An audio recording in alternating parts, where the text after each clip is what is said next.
ऐसी कमाल की दुकान गुरु नानक साहब महाराज जी ने खोली। वो कहते हैं कि अपने सारे दुख मेरे सामने रख दो और इन दुखों के बदले में दुनिया की सारी खुशियां ले जाओ। है कोई ऐसा दुकानदार जो आपको कहे कि अपने दुखों की पंड मेरे सामने रख दो और इसके बदले में खुशियों की गठरियां अपने घर ले जाओ?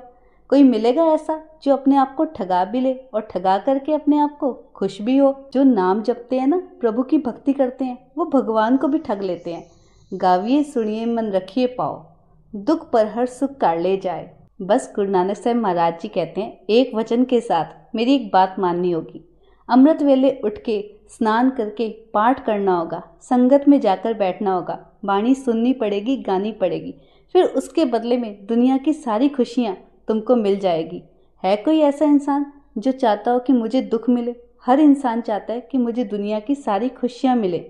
एक बार किसी ने गुरु नानक साहब महाराज जी से पूछा, गरीब निवाज, जब आप खुश होते हो तो क्या देते हो? धन दौलत, जमीन जायदाद, बंगला, गाड़ी? तो गुरु नानक साहब महाराज जी ने कहा, ये कोई बड़ी दात नहीं है। मैं जिससे खुश होता हूँ ना, उसे संगत में बैठकर कीर्तन सुनने को देता हूँ। जो कीर्तन सुनते हैं ना, उनके सारे दुख दूर हो जाते हैं। जो वाणी सुनते नहीं है, गाते नहीं है, पढ़ते नहीं है, वो पक्के रोगी बन जाते हैं। जियो तपत है बारों बार, तप तप खपे बहुत बेकार, जैतन बाणी विसर जाए, जियो पक्का रोगी बिल्लाए। जिनके मन से बाणी विसर जाती है ना, वो पक्के रोगी बन जाते हैं। वो दिन को भी हाय हाय करते हैं, रात को भी हाय हाय करते हैं। उनको ना दिन में चैन आता है, ना रात को चैन आता है। और जो बाणी सुनते हैं, गाते हैं, पढ़ते हैं, उनको दुनिया की सारी खुशियां मिल जाती है। गुरु नानक साहब महाराज जी की बारात जब बटाले पहुंची, बहुत खुशियां मनाई गई, पर बीच बीच में विरोधी भी होते हैं ना। उन्होंने तरकीब लगाई कि गुरु नानक साहब महाराज जी की बारात वापस चली जाए या रुक जाए। उन्होंने एक दूसरे को कहा कि हमारे यहाँ जो कच्ची दीवार है ना, उसके नीचे इसको बिठा दो। इसको जाके बोलो कि हमारे यहाँ का रिवाज है, जो भी दूल्हा आता है उसको हम सबसे पहले इस दीवार के नीचे बिठाते हैं। तुम में से 2 लोग उस कच्ची दीवार के पीछे चले जाना और उस दीवार को धक्का दे देना। सारी उस कच्ची दीवार की ईंटें नानक पर गिर जाएंगी और नानक वहीं खत्म हो जाएगा।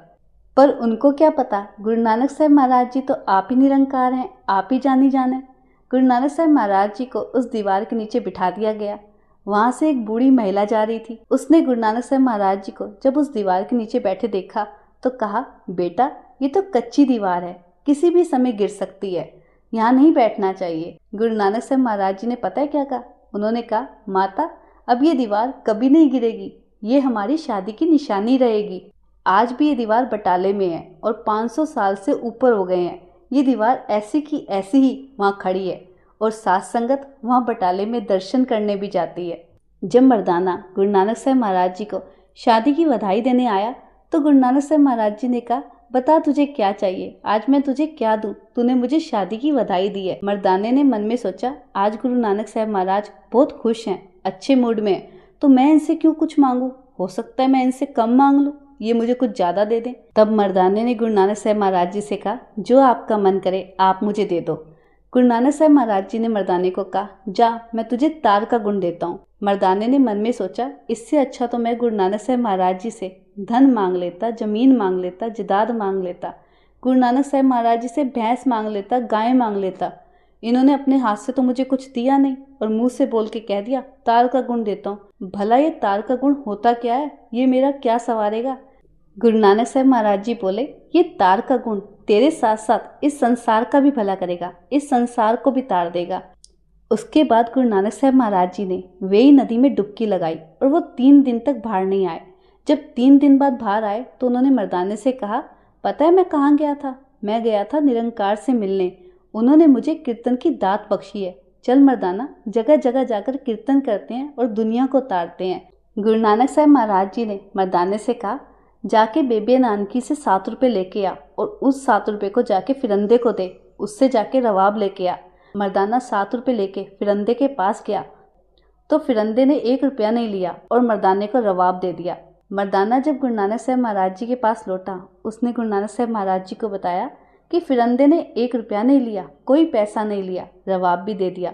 तो गुरु नानक साहब महाराज जी बोले, चल तू रवाब बजा। मर्दाना कहने लगा, जिस साज को सुर का ही नहीं पता वो क्या कोई बजाएगा।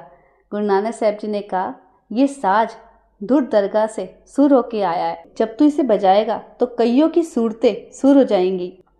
कई बेताले ताल वाले हो जाएंगे, कई बेसुरे सुर वाले हो जाएंगे। जब मर्दाने ने रवाब बजाया तो गुरु नानक साहब महाराज जी की धुन लग गई। उनकी आंख 11 दिन तक नहीं खुली। 11 दिन बाद जब उन्होंने आंख खोली तो मर्दाने ने अपना रवाब गुरु नानक साहब महाराज जी के सामने रख दिया और मर्दाने ने कहा, पता है आपकी 11 दिन तक आंख नहीं खुली जब मैंने ये रवाब बजाया था। अगर अब मैंने रवाब बजाया तो आप 11 दिन के लिए नहीं 22 दिनों के लिए आंखें बंद कर लोगे और आपके बिना मुझे कोई पूछेगा नहीं इतने प्यार से, तब मेरा क्या होगा। गुरु नानक साहब महाराज ने मर्दाने को कहा, मर्दाना जो मैंने तुझे अपनी शादी में तार का गुण दिया था ना, वो तार का गुण है कीर्तन का गुण। चल जगह जगह जाकर कीर्तन करते हैं, इस संसार को तारते हैं। जगत जलंदा राख ले अपनी कृपा तार, जित द्वारे उबरे तित्ते लियो उबार। गुरु नानक साहब महाराज जी मर्दाने को लेकर जगह जगह गए। उन्होंने जगह जगह जाकर एक ही उपदेश दिया, नाम जपो, धर्म की कीरत करो और बांट के खाओ। बांट के खाना बंदगी है, दिखा के खाना शर्मिंदगी है और छिपा के खाना गंदगी है। वाहिगुरू जी का खालसा, वाहिगुरू जी की फतेह।